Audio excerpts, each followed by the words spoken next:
One of those congressmen, New York Congressman Eliot Engel. He's joining us here in our studios, breaking away from all those meetings taking place right now at this hour on Capitol Hill. Great to have you on board. Good to be here. Thank you. Okay, so you're talking about this nuclear option, and there are a lot of folks who say this is simply the wrong move, that this is going to challenge the Constitution. Well, I think if it gets down to Tuesday, August 2nd, and we don't have a deal, I think it's the only option.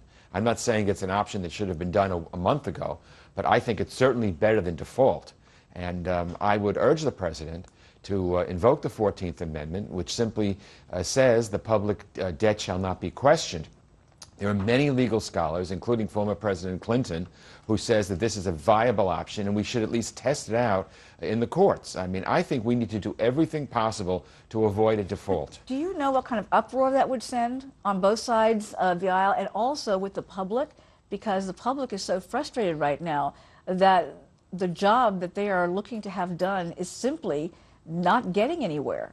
Well, I'm frustrated too. I don't like to cede power from the legislature to the executive. I don't care who the executive is, but we're playing with fire here. You know, never in the 235-year history of our republic have we ever defaulted. I mean, it's the height of irresponsibility. I have pleaded with my colleagues on the House floor for the past several days. Let's meet in the middle. That's what the American public wants us to do. I call it the sensible center.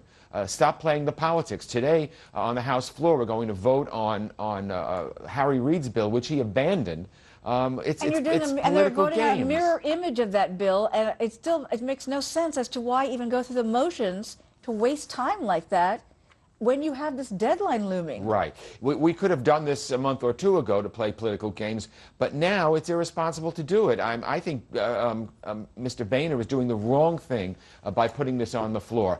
We have to work together, and we have to come out with something. You know, basically, the Republicans should claim victory and go home. Because we're now talking about a bill which would extend the debt limit, which has no new taxes, no new revenues, simply cutting spending. And, you know, I continue to believe that we should have a clean debt ceiling, just raise the debt ceiling. We did it 17 times under Reagan and 8 times under Bush, and we should not mix apples and oranges.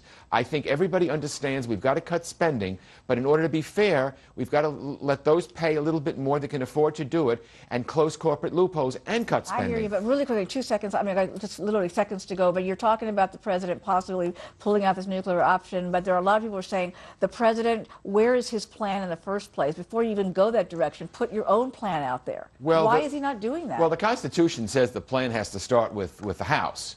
I mean, right. and the president has been trying since we have the stakes so high at the moment, we're still waiting to see specifics. Yeah, if you have Republicans who are saying under no circumstances do they want to close tax loopholes for corporations or make billionaires pay a little bit more, it's kind of hard to kind of meet in the middle. I think that they should grab the new Harry Reid plan, which seems to be incorporating the Mitch McConnell plan, and we need to run with that. And we need to buy ourselves some time till after the 2012 elections, and let's run the 2012 elections on this issue and let the American people decide. But right now, we can't risk default. We've got to move beyond that, and we should stop playing political games on the House floor. Well, those games are continuing, I can tell you, and as you know firsthand, because you're in the middle of all that stuff.